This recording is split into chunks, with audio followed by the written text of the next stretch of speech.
Voilà. Alors aujourd'hui, on va travailler la coordination. Maryse s'est déjà installée en ayant bien mis les fesses vers les pieds, la tête vers l'arrière, les épaules détendues et l'installation de la ceinture de force qui permet de plaquer le papillon dans le tapis. Petit rappel, systématiquement, je m'installe Pilates. Maintenant, on va faire un travail de coordination qui demande beaucoup de concentration, mais qui est important aussi pour la santé et pour notre façon de nous mouvoir dans la vie. Donc, on va montrer l'exercice. Les mains tiennent le ballon avec les deux mains. On emmène le ballon derrière la tête. On a les jambes pliées. C'est la position de départ qu'on retrouvera à chaque fois. Puis, il y a une seule main qui va attraper, qui va tenir le ballon. Elle va descendre le long du corps pendant qu'on allongera la jambe opposée. Voilà. Puis on remet la jambe pliée et on emmène le bras derrière. C'est l'autre main qui attrape le ballon, qui revient le long du corps en tendant la jambe opposée. Vous allez voir que ce n'est pas si évident. Voilà.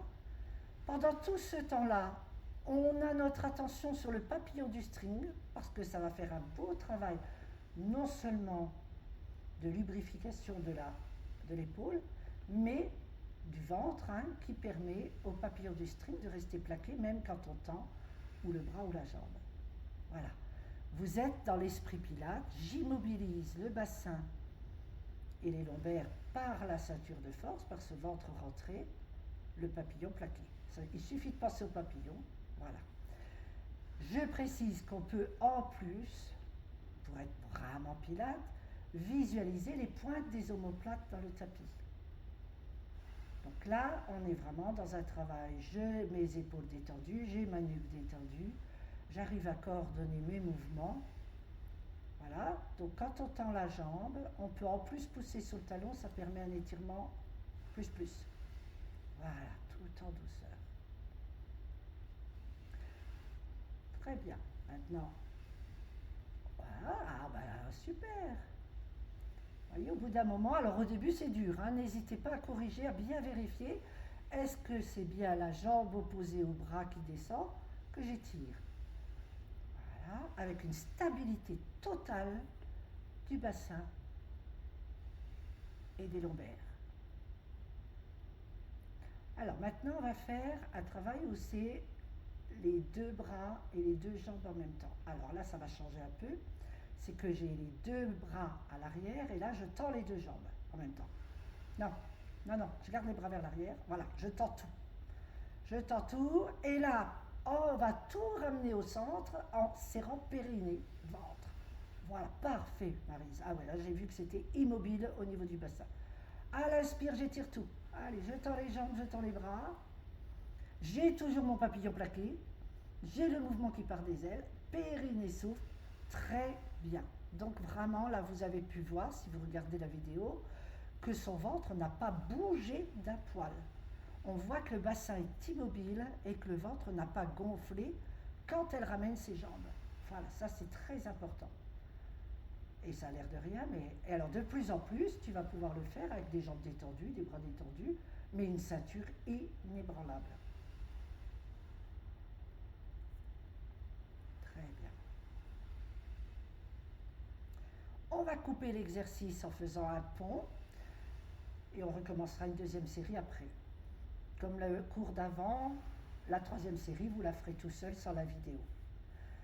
Donc voilà, on n'arrête plus Maryse, c'est trop agréable, c'est super. Donc maintenant, les jambes étant pliées, on va les plier le plus possible vers les fesses. Je rappelle que ça permet de ne pas se crisper dans les cuisses. On reprend le pont que vous connaissez. Donc on plaque le papillon au tapis. Puis petit à petit, on va enfoncer la lombaire du dessus, celle qui est juste au-dessus du papillon du string. Puis la suivante, concentrez-vous. Je dirais qu'à chaque souffle, vous enfoncez une seule vertèbre dans le tapis. Petit à petit, les fesses se soulèvent, évidemment, puisqu'on prend appui un peu plus haut dans le dos. Très très lentement, prends ton temps. C'est un cadeau qu'on fait à son dos quand on arrive à articuler et à désolidariser chacune de ses vertèbres. Tout doucement, jusqu'à ce qu'on arrive à son maximum, c'est-à-dire l'arrière des épaules.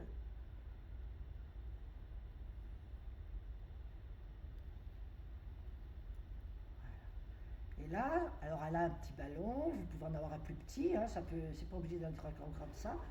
Là, il est mousse, donc ça a l'avantage, c'est que ça va être super agréable. Tu le montes le plus haut possible, donc ça se peut que ce soit que sous les lombaires si le ballon est trop gros, le plus haut possible.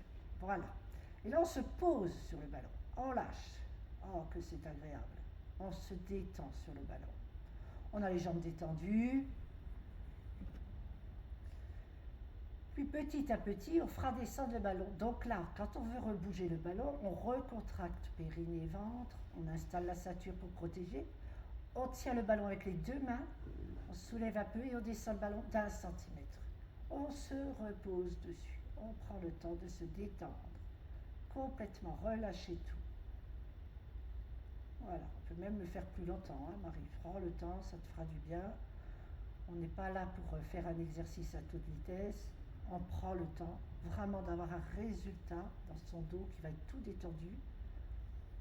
Quand on a envie, on monte, on redescend doucement, 1 centimètre le ballon.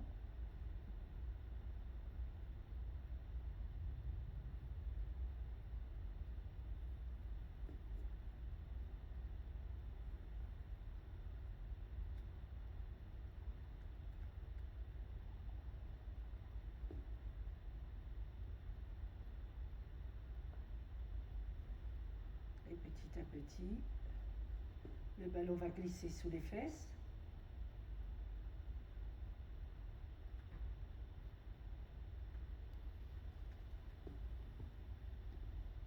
On se pose à chaque fois, on prend le temps. Avec un ballon mou, c'est tellement agréable.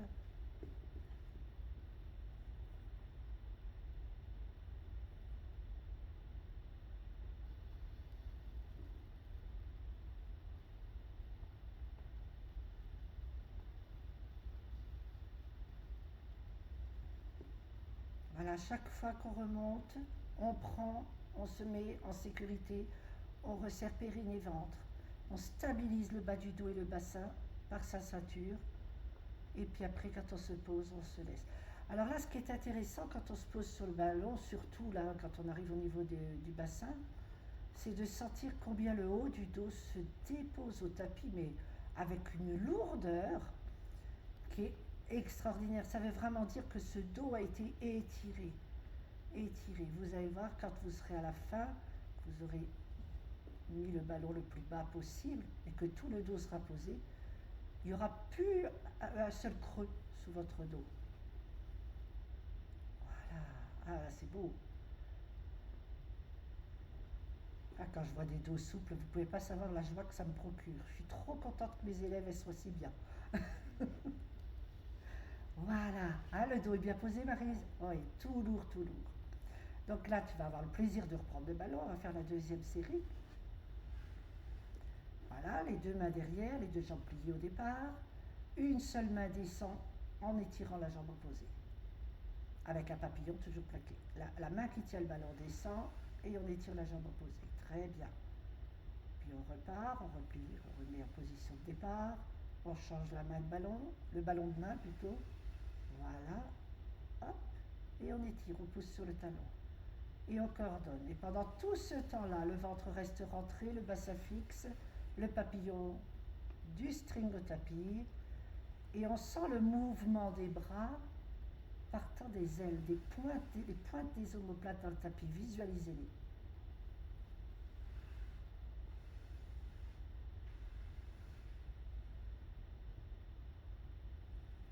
Très souple.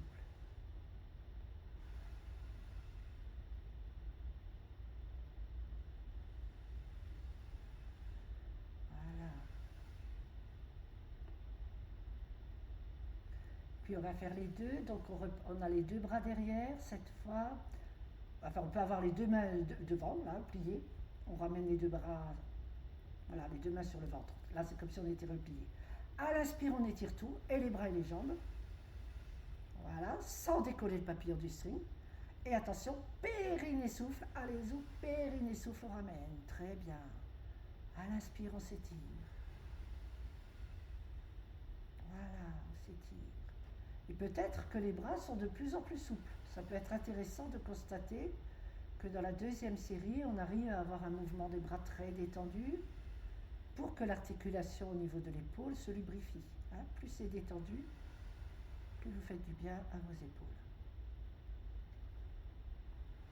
Voilà, on étire.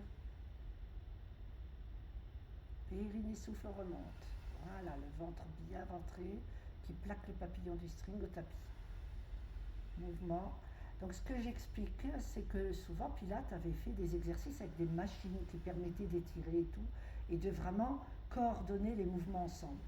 Nous, on l'a adapté à un Pilate au sol, il n'y a pas besoin de matériel, et on arrive à faire aussi cette coordination. Hein. On pourrait croire qu'elle a un tapis roulant qui fait glisser ses pieds, et les deux bras qui bougent comme ça, sans qu'elle ait forcément besoin de s'en occuper, et ça permet de les détendre. Hein, on se concentre sur le papillon et les deux pointes des omoplates, le reste se fait détendu. Très bien. Donc là, Maryse, tu vas arrêter, tu vas quand même étirer ton psoas, puisqu'on est à la fin. Je rappelle pour ceux qui regardent la vidéo, vous étirerez le psoas peut-être qu'à la fin de votre troisième série, je vous conseille d'en faire une troisième, vous-même. Donc le psoas, vraiment, il faut l'étirer à chaque fois, je dirais tous les jours, hein, je rappelle. C'est ce qui vous permettra de maintenir une stature droite, hein, d'éviter d'être penché en avant en vieillissant. Et puis surtout, ça permet de soulager les lombaires. Hein. Dès que vous avez mal au dos, n'hésitez pas, première chose à faire, étirement du psoas. Voilà. Parce que le psoas, s'il est trop contracté, il s'accroche dans les lombaires. Donc obligatoirement, vous vous penchez en avant et ça tire dans vos lombaires, ça vous fait mal.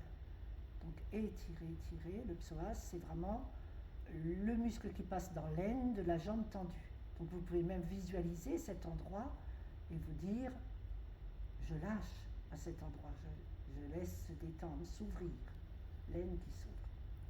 Merci Maryse, à bientôt.